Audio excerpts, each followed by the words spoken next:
सन guys, जैसा कि आपको पता है पिछली वीडियो के अंदर हमने डिस्कस किया था फ्लो चार्ट को, और फ्लो चार्ट के फायदे देखे थे और नुकसान देखे थे। इस वीडियो के अंदर इंशाल्लाह हम देखेंगे कि फ्लो चार्ट के अंदर जो अलामतें इस्तेमाल होती हैं वो कौन कौन सी हैं, उनके बारे में हम वन बाय वन डिस्कस करते हैं। फ्लो चार्ट के अंदर जो हमारे पास पहली अलामत होती है वो होती है टर्मिनल, इसको बोलते हैं टर्मिनल। और ये आपके पास फ्लो चार्ट का जो आगाज होता है, जो इख्तिताम होता है, उसके लिए इस्तेमाल होती है। ये मैज़ी शक्ल सी होती है, इस शक्ल को कहते हैं टर्मिनल। और ये फ्लो चार्ट के अंदर जब आपने फ्लो चार्ट का आगाज करना है या इख्तिताम करना है, उस वक्त आप इस टर्मिनल को इस्तेमाल करते हैं। और उसके बाद प्रोसेसिंग, अमल, जहां पर काम हो रहा होगा उसके लिए जब आप फ्लो चार्ट के अंदर इस्तेमाल करेंगे अलामत, तो आप इस्तेमाल करेंगे प्रोसेसिंग। इसे उर्दू में कहते हैं अमल। मिसाल के तौर पर जैसे आपके पास एक क्वेश्चन है, आपने कहा जी 2+2, तो 2+2, तो ये जब इसके ऊपर अब इसको जमा करना है, तो ये जो जितना काम जमा होने का अमल हो रहा है वो होगा प्रोसेसिंग के अंदर, इसके अंदर होगा। और इक्वल टू ये 4 आएगा और ये चीज आपके पास आउटपुट के अंदर आती है। तो ये जो काम पहले हो रहा है, जो जमा होने का अमल है, वो प्रोसेसिंग हो रही है, वो अमल हो रहा है, उसके लिए ये अलामत आप इस्तेमाल करें। उसके बाद हमारे पास आता है फैसला साजी, डिसीजन नोड होता है। अब इसके अंदर क्या होता है कि इसके अंदर आपने जब जहां पर आपको कोई फैसला लेना हो कि ये काम करना है या नहीं करना, तो उसके लिए जो आप अलामत इस्तेमाल करेंगे वो कौन सी होगी?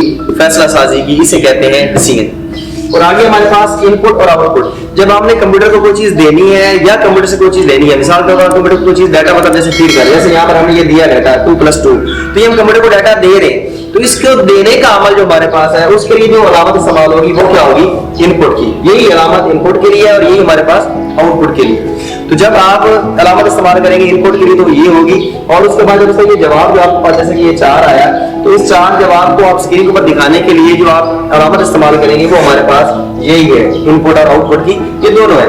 तो इनपुट के लिए भी यही अलामत इस्तेमाल होगी और आउटपुट के लिए भी आपकी यही अलामत इस्तेमाल होगी। आगे कनेक्टर, ये कनेक्टर होता है कि अगर एक सफ़े से आपका जो फ्लो चार्ट है वो बढ़ जाता है और दूसरे सफ़े के ऊपर आपका फ्लो चार्ट जो है वो पहुंच जाता है, तो उनको जोड़ने के लिए आप क्या इस्तेमाल करते हैं? आप कनेक्टर का इस्तेमाल करते हैं। और अब उसके बाद एंड के हमारे पास आती है फ्लो लाइंस। फ्लो लाइंस एक अलामत से दूसरी अलामत तक जाने के लिए जो लाइन इस्तेमाल होती है वो बेसिकली फ्लो चार्ट, ये फ्लो लाइन होती है। जैसे कि हमारे पास ये टर्मिनल से हमने जाना है प्रोसेसिंग में, तो क्या होगा? इसके अंदर ये अलामत इस तरह इस्तेमाल होगी, ये आपके पास फ्लो लाइन है। इस तरह यहाँ से आगे आना डिसीजन नोड में, तो यहाँ पे ये अलामत इस्तेमाल होगी, ये फ्लो लाइन है। इस तरह यहाँ से आप नीचे आना, तो ये जो अलामत इस्तेमाल कर रहे हैं ये भी आपके पास फ्लो लाइन है। तो ये तमाम फ्लो लाइन बेसिकली आपका बहाव जाहिर करती है कि डाटा किस तरीके से आ रहा है, किस तरह से जा रहा है। तो हम आपको अभी एक फ्लो चार्ट जो है वो प्रैक्टिकली बनाकर दिखाते हैं ताकि आपको उससे मजीद समझने में आसान।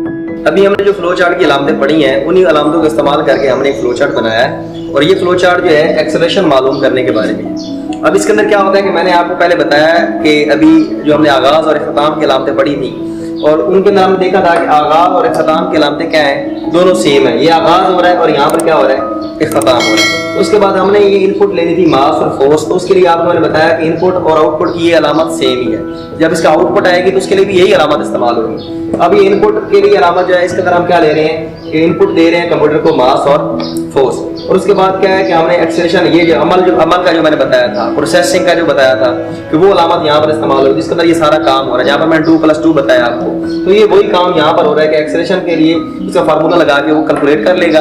अब इसका रिजल्ट जो है वो आगे प्रिंट एक्सेलरेशन जो हो रहा है, ये आपके पास ये उसी अलामत के अंदर, ये जो आपने इनपुट वाली पढ़ी थी और आउटपुट वाली, ये दोनों सेम अलामतें हैं, ये आपकी यहाँ पर इस्तेमाल हो रही है। और इसके बाद इख्तिताम हो रहा है कि फ्लो चार्ट आपका यहाँ पर खत्म हो रहा है। और इन तमाम चीज़ों को करेक्ट करने के लिए, मिलाने के लिए, कंबाइन करने के लिए हमारे पास ये फ्लो लाइंस है जो भी हमने पहले पढ़ी हैं। तो ये फ्लो लाइंस का इस्तेमाल है। तो उम्मीद करता हूँ कि इस तरीके से आपको समझ आ गई होगी कि फ्लो चार्ट के अंदर अलामतें कौन कौन सी हैं और उनका इस्तेमाल कैसे करना है, और उसके अंदर से जो फ्लो लाइंस हैं उनका इस्तेमाल क्या है। तो उम्मीद करता हूँ गाइस कि आपको अच्छे तरीके से ये टॉपिक समझ आ गया होगा। अब आपको पता ही है यूट्यूब पर जब वीडियो डाली जाती है तो उसका मकसद क्या होता है, दुआ में याद रखिए।